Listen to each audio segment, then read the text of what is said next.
At 2:13 in the morning, a man I had never seen before ordered food through a drive-through speaker. His voice was calm, normal, forgettable. But right before he drove away, he said something that made my blood run cold. He said my last name, not my first name, not the name on my badge. My last name. A name no customer should ever know. And that was the moment I realized the free meals weren't kindness.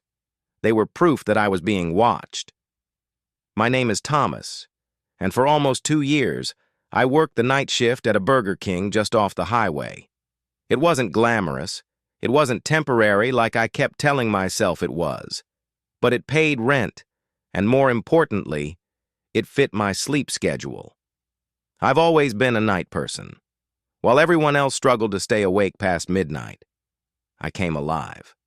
From 10 p.m. to 4 a.m., the world slowed down. Fewer cars, fewer people, fewer problems, or at least that's what I thought. After midnight, we were almost always understaffed. Most nights it was just me, running the drive-thru, handling payments, handing out food, and cleaning between orders. That's when he showed up. It was a little after 1 a.m. when a car pulled up to the speaker. The chime rang through my headset, and I did what I'd done 1,000 times before. "Welcome to Burger King. Can I take your order?" A male voice answered. Deep, but not rough. Calm. Controlled. "I'll take a large double Whopper with cheese meal, Coke." That was it. No hesitation, no questions, no small talk. I rang it up automatically. The total came out, and he pulled forward to the first window. That's when I noticed something slightly off.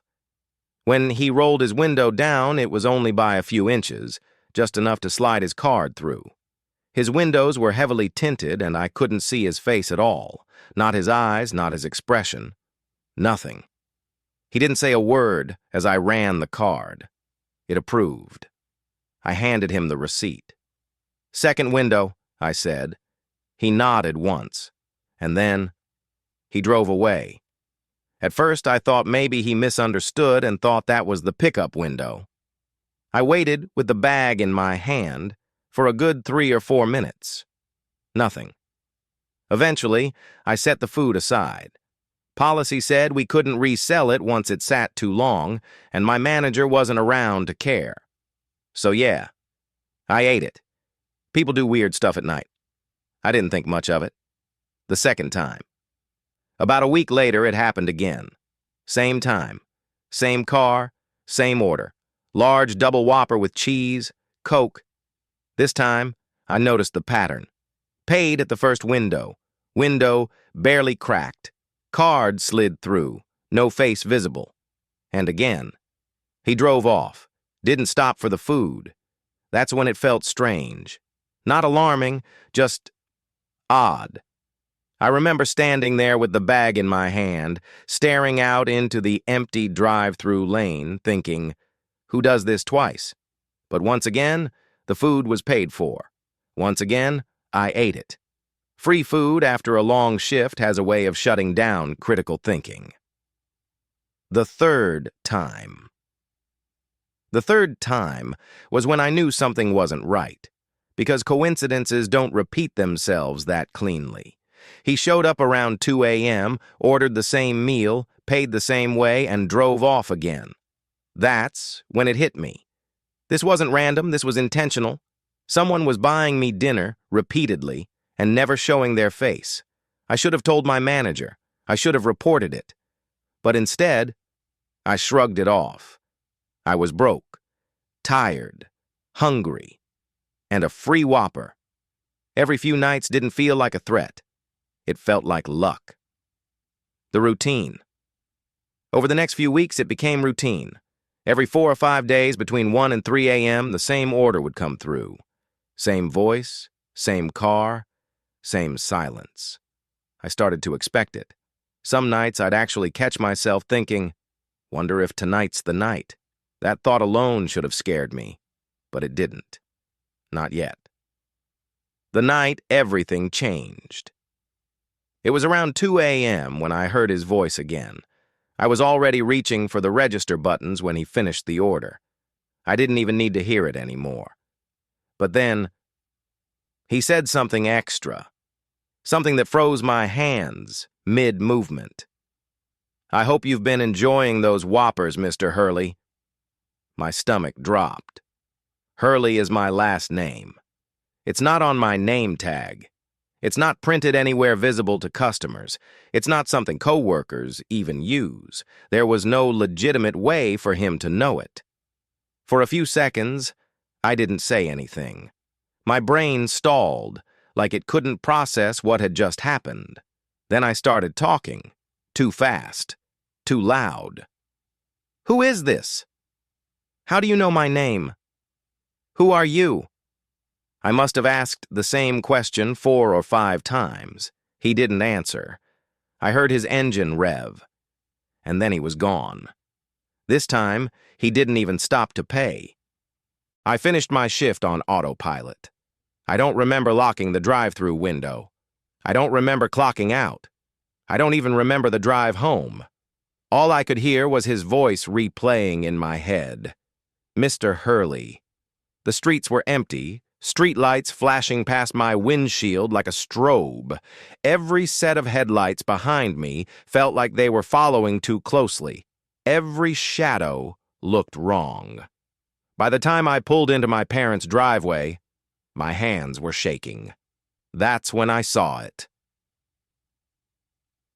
It was sitting directly in front of the door. A single sheet of white paper folded in half, weighted down by a small rock like someone didn't want the wind to disturb it. I stopped breathing. I stood there for a long moment, keys still in my hand, staring at it from a distance like it might explode. My heart was pounding so hard I could feel it in my throat. Eventually, I forced myself to step closer. The handwriting was neat, careful, almost polite. 4 words. "I know what you did. You have 3 days." That was it. No signature, no explanation. My stomach twisted so violently I thought I was going to throw up right there on the porch. I read it again and again. "I know what you did." The problem was, I had no idea what that was supposed to mean. I'm not a criminal. I don't get into fights. I don't live some double life. I'm a 24-year-old guy who works fast food at night and plays video games on his days off. I don't have secrets, at least none that justify a threat like that. I went inside, locked the door behind me, and turned on every light in the house. I sat on the couch until sunrise, staring at nothing, replaying every mistake I'd ever made in my life. Nothing came. Day 1. The next day passed in a haze. I didn't go out. I didn't answer unknown calls. Every noise outside made me flinch. I checked the windows repeatedly, checked the locks, checked the driveway. Nothing happened. That almost made it worse, because whoever left that note wanted me to wait. Night 2. He comes back. I almost didn't go to work the next night. I told myself I was being paranoid, that this had to be some kind of prank. But I needed the money. So I went. The shift was quiet. Too quiet. No cars, no drunks, no late-night rush. Then, at a little past 1 a.m., the headset chimed. My chest tightened instantly. I didn't even say the greeting. Instead, his voice came through first. "Write something down." My mouth went dry. Before I could respond, he rattled off an address. Somewhere on the outskirts of town. An area I didn't recognize. Then, he said something that made my blood run cold. "You have 2 days to leave $10,000 there." I almost laughed. Not because it was funny, because it was absurd. I don't have $10,000. I've never had $10,000. Before I could say anything, he added quietly, "Don't make me remind you." And then he drove off. Denial. As soon as the sound of his engine faded, the fear came rushing back in. I leaned against the counter, my legs shaking. This couldn't be real. This had to be a scam, a prank, someone messing with me for kicks. I didn't call the police. I should have. Instead, I convinced myself that ignoring it was the smartest move. If I didn't engage, it would go away. So I did nothing. The deadline passes. 2 days went by. No money dropped, no contact, no sign of him. By the third night, I almost felt relief. Maybe it's over, I thought. I was wrong.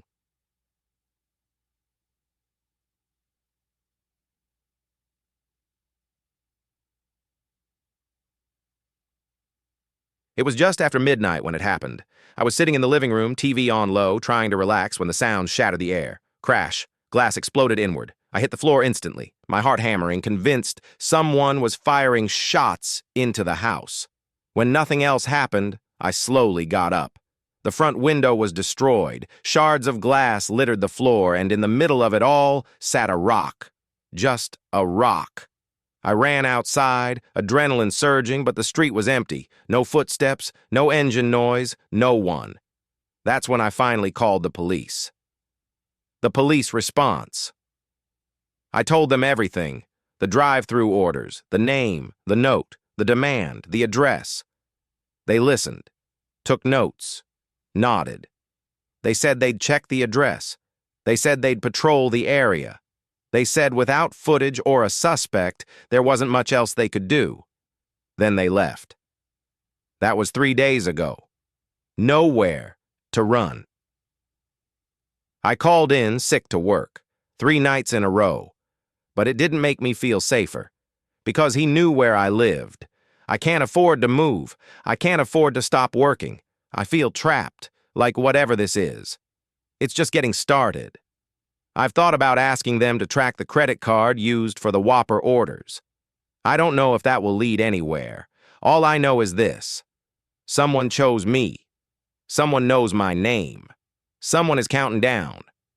And I don't know what happens when the timer hits 0. I couldn't hide forever. Calling in sick only bought me time, not safety. Whatever this was, it wasn't going to stop just because I stayed home with the lights on. So on the 4th night, I went back to work. Back to the drive-through. The Burger King looked the same as it always did. Fluorescent lights buzzing, grease in the air, empty parking lot stretching into darkness. But it didn't feel the same. Every time a car passed on the road, my shoulders tensed. Every sound in my headset made my pulse spike. I kept checking the clock. 1:12 a.m., 1:26 a.m., 1:41 a.m. I didn't want him to come back, but a part of me knew he would. At exactly 2:13 a.m., the drive-through chime rang. The final order. I didn't say a word. I didn't have to. I was wondering when you'd come back, he said calmly. My throat closed.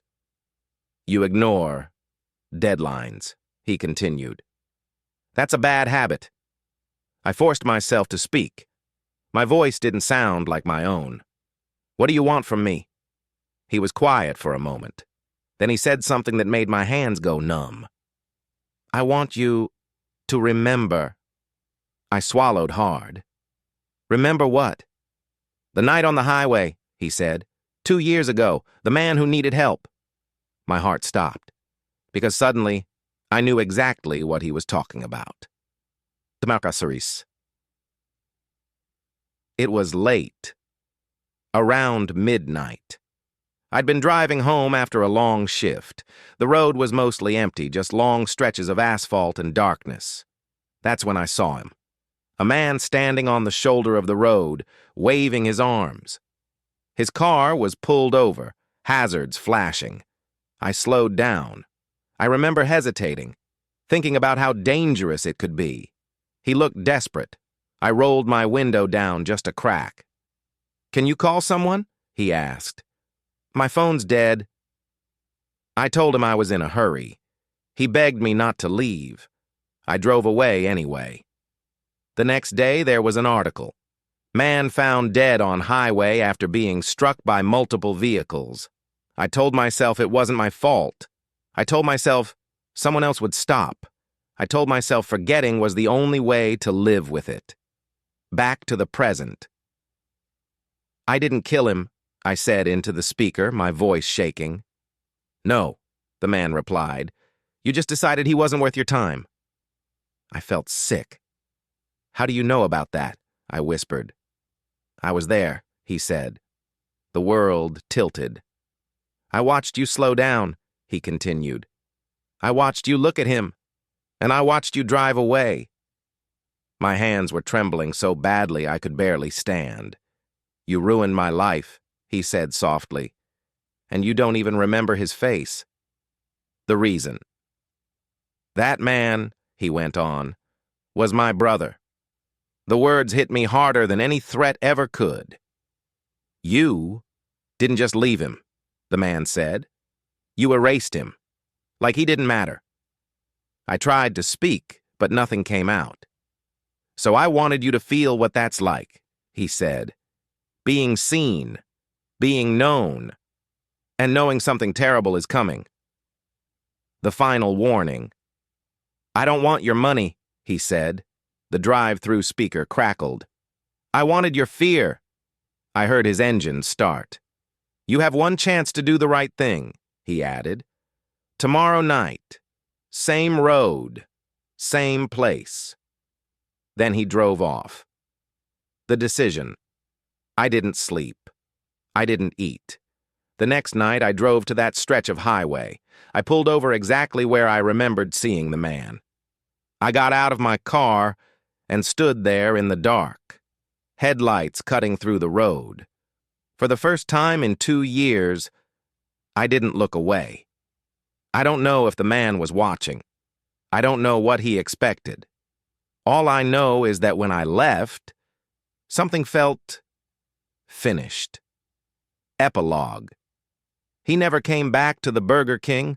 No more free meals, no more notes, no more threats. But sometimes late at night when I'm driving alone, I swear I see someone standing on the side of the road in my headlights. And this time, I always stop. At 2:37 a.m., I stopped my car for a couple who said they were trying to save my life. They told me the bridge ahead had collapsed. They told me I would die if I kept driving forward. Then they pointed into the darkness and told me to turn down a narrow dirt road that disappeared into the woods. I didn't listen. And a few days later, when I went back in daylight, I realized that road was never meant to lead anywhere. I never planned on driving Uber that night. I was already tired. My eyes burned. My back hurt. And I'd been telling myself just one more ride for the last hour. It was a Saturday night, a little after 1:30 a.m., and downtown was starting to empty out. The bars were closing, and the surge pricing had finally died down. I was about to turn off the app when a request came through. Downtown pickup, long-distance drop-off, really good payout. I hesitated. The destination was far, way past the suburbs, out toward a part of town I barely knew. But the money was too good to ignore. So I accepted. The passenger. The girl I picked up was completely normal. College-aged, sober enough, polite, quiet. No red flags. The drive took about 40 minutes, most of it through residential neighborhoods that slowly gave way to farmland and long, empty roads. She thanked me when I dropped her off, got out, walked toward a house with no lights on. And just like that, I was alone. The empty road. I turned my car around and started heading back toward the city. No traffic, no streetlights, just my headlights cutting a narrow tunnel through the dark. About 10 minutes into the drive, I saw something ahead. A car. Stopped dead in the middle of the road. Its hazard lights blinked slowly, lighting up the surrounding trees in pulses of orange. As I got closer, I saw 2 people standing in front of it. They were waving their arms, trying to flag me down. The decision to stop. Every instinct in my body told me not to stop. It was late. I was alone. The road was empty for miles in either direction, but I've never been good at ignoring people who look like they need help. So, I slowed down. I stopped about 20 feet away and rolled my window down just a few inches. enough to hear them. Not enough for anyone to reach inside. It was a middle-aged couple. That alone made me relax a little.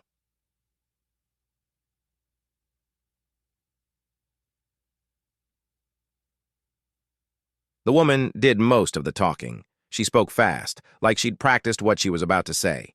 "There's a bridge up ahead," she said urgently. "It collapsed earlier tonight." My heart jumped. She pointed into the darkness behind them. "We almost drove straight into the river ourselves." I felt a cold knot form in my stomach. "What should I do?" I asked. That's when the man spoke. "There's a turnoff," he said calmly. "About halfway between here and the bridge. Dirt road. Cuts through the woods." He smiled slightly.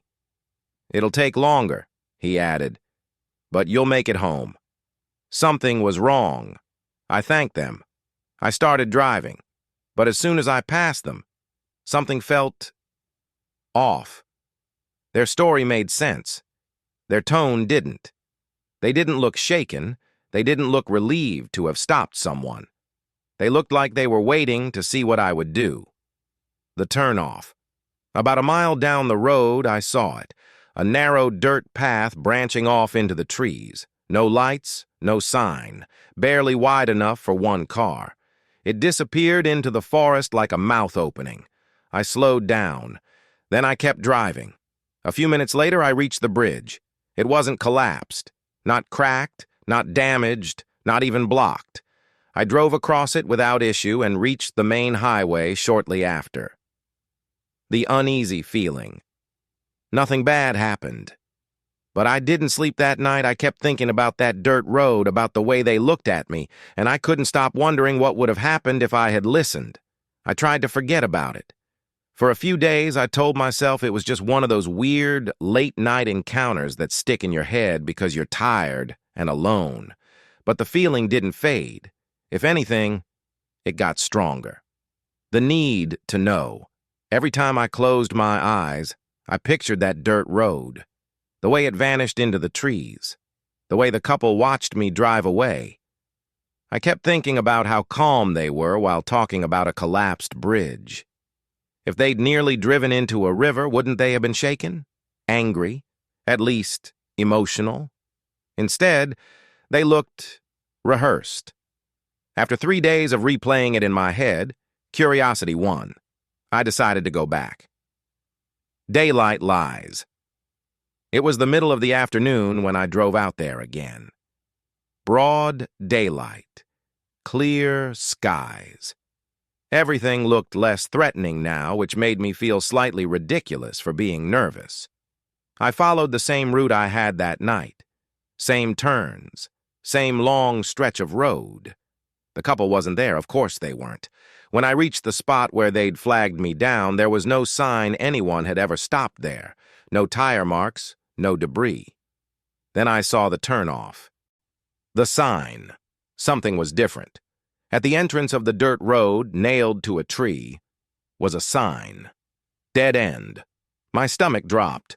That sign had not been there before. I would have seen it, even in the dark. Someone had put it up recently. I sat there in my car, engine idling, staring at the path. In daylight, it looked ordinary, just a narrow dirt road cutting through dense trees. Still, I felt uneasy. Going in on foot. I didn't trust my car on that path, so I parked on the shoulder and got out. As soon as my feet hit the ground, I felt exposed. The woods were quiet. Too quiet.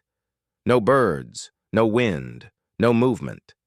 I stood at the entrance trying to see further down the path, but the trees swallowed the road after a short distance. I took a step forward, then another. My gut screamed at me to stop. I don't know how to explain it, but standing there felt different than sitting in the car, like I'd crossed some invisible line. I turned around.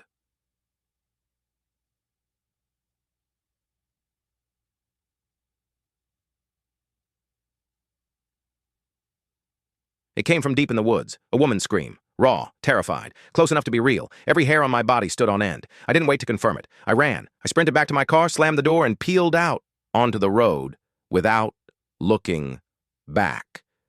My hands were shaking so badly I could barely grip the wheel. Aftermath. I didn't report it. I didn't go back. But I can't stop thinking about that scream. Was it someone in danger? Or was it bait? The sign wasn't there before. The couple knew about the road. They wanted me to turn. That thought keeps me awake at night. The question that won't leave. If I had listened. If I had turned into those woods alone at 2:37 a.m. Would anyone have ever found me? I tried to let it go. I told myself the scream could have been an animal. I told myself the sign meant nothing. I told myself I was lucky, and that was the end of it. But some things don't let you forget. The rumors. About a week later, I overheard something at a gas station near campus. Two men were talking quietly near the coffee machine. I wasn't trying to listen, but one sentence cut straight through the noise. They found another car out by Old River Road. My stomach tightened. That was the road. I waited until they finished talking, then casually asked the cashier what they were talking about. She lowered her voice. They found an abandoned car down a dirt road, she said. Deep in the woods. Happens every few years out there. I felt cold. Old River Road. I went home and looked it up. Old River Road. No collapsed bridge, no construction reports, no warnings. But there were articles, old ones, local news, hard to find, missing persons, abandoned vehicles, hikers who never came back. Every case mentioned the same thing, a narrow dirt road marked as a dead end. The pattern: most of the disappearances happened late at night. Most involved people driving alone. And a few witness statements described a couple, middle-aged, well-spoken, helpful, always warning people about danger ahead. The police. File. I contacted a local reporter whose name appeared on one of the articles. He called me back that night. They were never identified, he said. We think they were using multiple stolen cars, changing clothes, moving around. Why weren't they caught? I asked. There was a long pause. Because no one who followed them ever came back. The truth. The dirt road doesn't lead anywhere. No houses, no campsites, no river crossing. It leads into a stretch of woods so dense, search teams can barely move through it. And somewhere out there, people disappear. The final detail. I drove past Old River Road one last time. I didn't stop, but I saw something new. The dead-end sign was gone. In its place was nothing. Just the road. Open. Waiting. Epilogue. I don't drive Uber at night anymore. Sometimes, though, when I'm on a dark highway and see hazard lights ahead, I don't slow down. Because I know this now. Some people aren't trying to warn you. They're trying to see if you'll listen. At 3 a.m., the warehouse was completely empty. No workers, no deliveries, no movement. But the motion sensor on camera 6 kept triggering. Every time I checked the feed, there was nothing there, until the camera glitched for 3 seconds. And when the picture came back, the angle had changed, like someone had reached up and adjusted it by hand. I was 26 years old when I took the overnight security job. It paid better than anything else I could find at the time, and the work was easy enough. Watch cameras, do patrols, don't fall asleep. The shift ran from 11 p.m. to 7 a.m., and I was always alone. The warehouse complex sat on the edge of town in an industrial zone that went completely dead at night. No bars, no foot traffic, no nearby neighborhoods, just concrete, steel, and silence. Most nights followed the same routine. Clock in, exterior patrol. Sit in the security office and watch 6 camera feeds. Every hour, another patrol. That's it. Until the night everything went wrong. Camera 6. It was snowing lightly that night. Not enough to cause problems, but enough to coat the ground in a thin white layer. I'd already completed my first patrol and was back in the office when the alert came in.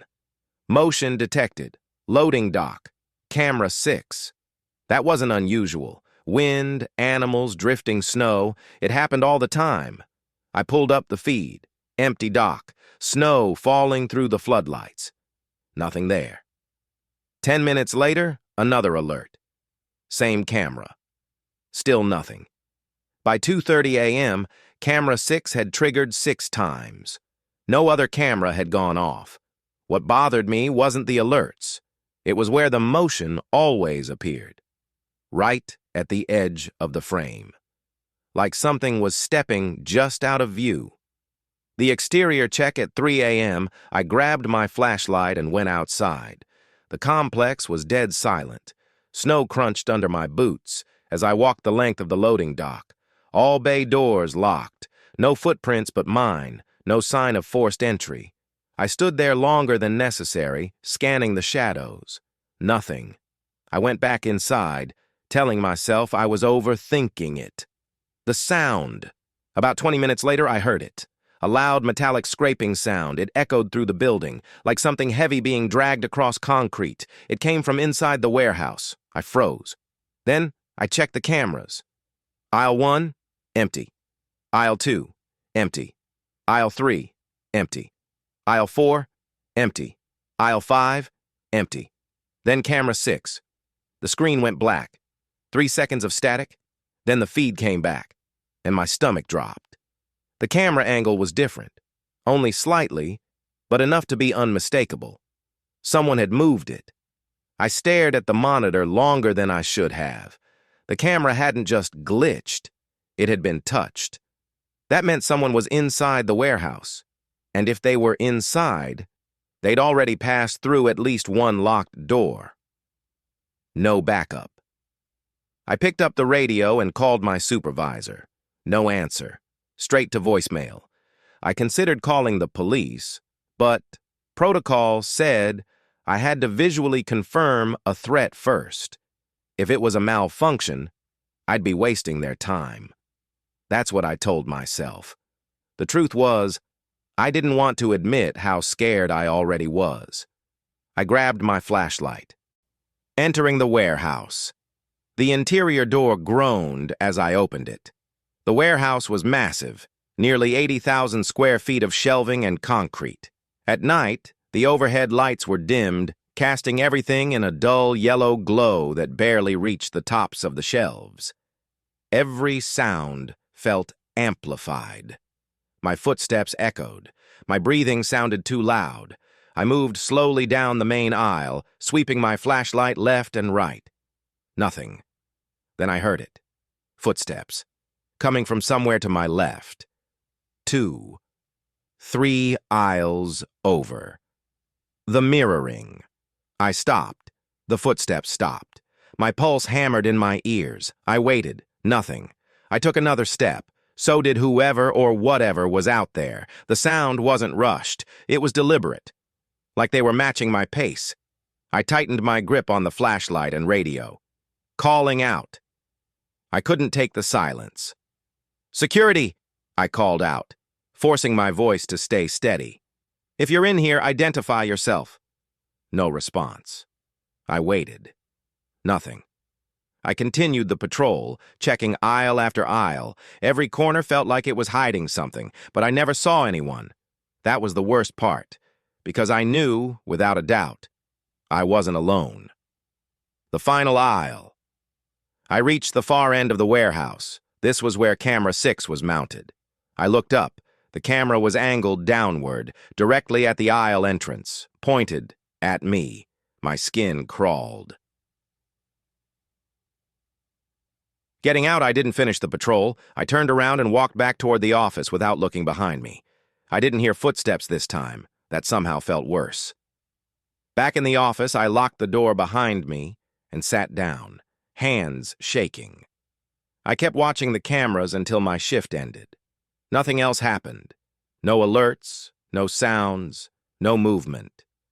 But I never relaxed, because I knew whoever had been in there had let me leave. I thought the night would end when my shift was over. It didn't. Even after 7 a.m., the warehouse felt wrong. The cold light of morning didn't help. It only made the shadows sharper, the aisles longer, the silence heavier. The inspection. My supervisor finally arrived around 8 a.m. Maintenance and local law enforcement came in. They checked every bay, every corner, and every door. Nothing. No forced entry. No footprints besides mine. No evidence anyone had been inside at all. Even camera 6? Working fine. The angle? Perfectly aligned.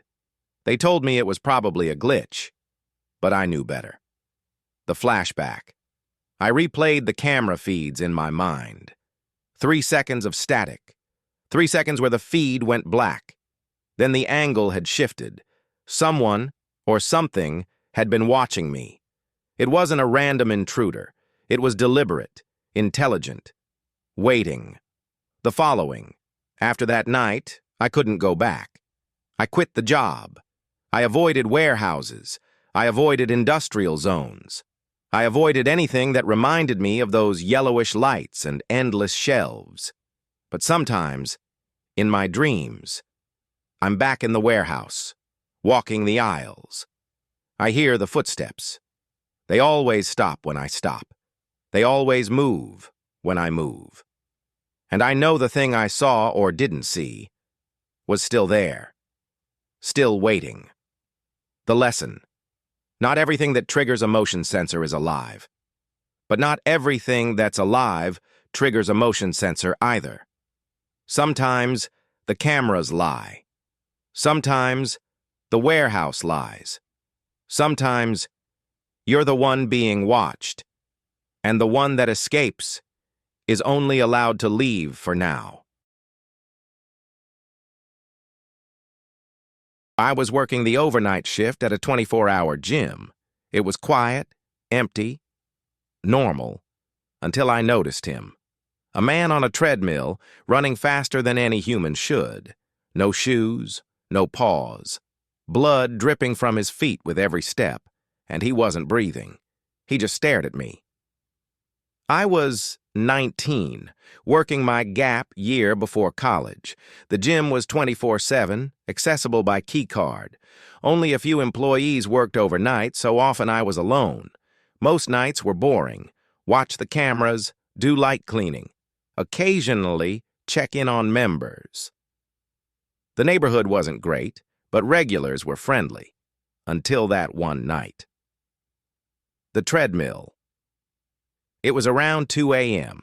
I had finished my rounds. All the paperwork was done. Cameras showed the gym mostly empty, except one man. He was running on a treadmill in the far corner. At first I thought nothing of it. People run at night. But then I noticed something strange. He never slowed down. He never paused. He stared straight ahead, expressionless. I pulled up his treadmill on the monitoring system, 9 miles per hour, for 15 minutes straight, barefoot. My stomach turned. The blood. I decided to check on him. The treadmill was just outside the employee hallway. As I turned the corner, my heart stopped. Blood everywhere. Blood dripping from his feet, splattering onto the treadmill belt. His skin was pale, his eyes hollow, his mouth open, and he kept running. I froze. The confrontation. I tried yelling at him to stop. Nothing. "Stop!" I screamed. He muttered in the coldest, raspiest voice I've ever heard, "Are you there?" Over and over. No pause, no breath, just the same chilling words. I backed away, reaching for my phone to call the cops.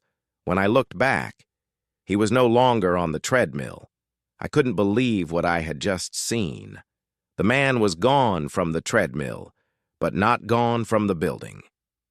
I turned slowly toward the employee hallway.